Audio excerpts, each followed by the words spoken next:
Welcome to News 5 Everywhere.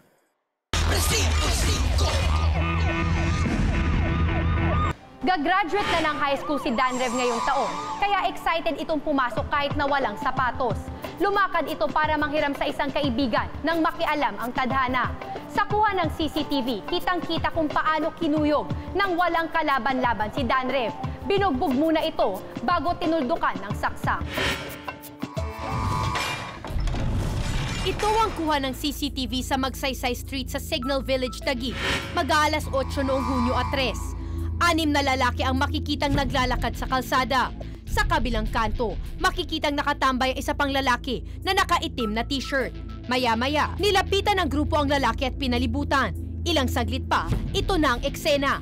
Pinagsasapak at kinuyog ng grupo ang lalaki.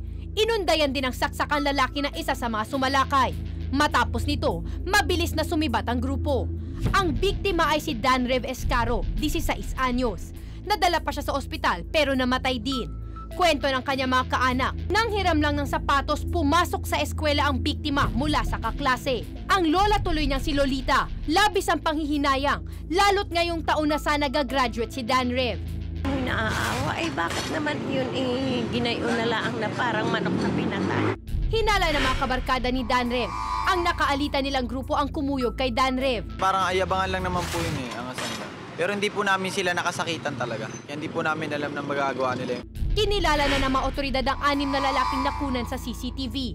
Isa rito ang 19 anyos na si Albert Diaz alias Kalawit, na leader daw ng grupo at siyang sumaksak sa biktima. Menor de edad naman ang 5 pa niyang kasama. May mga previous cases na puro pagnanakaw. Hindi nga lang natutuloy yung kaso. Una siguro bilang minor, pangalawa yung mga biktima hindi na rin nagtutuloy ng pagdidemanda. Maharap sa kasong murder ang mga sospek. Ako si Michelle Mediana. At ako naman si Mon Gualvez.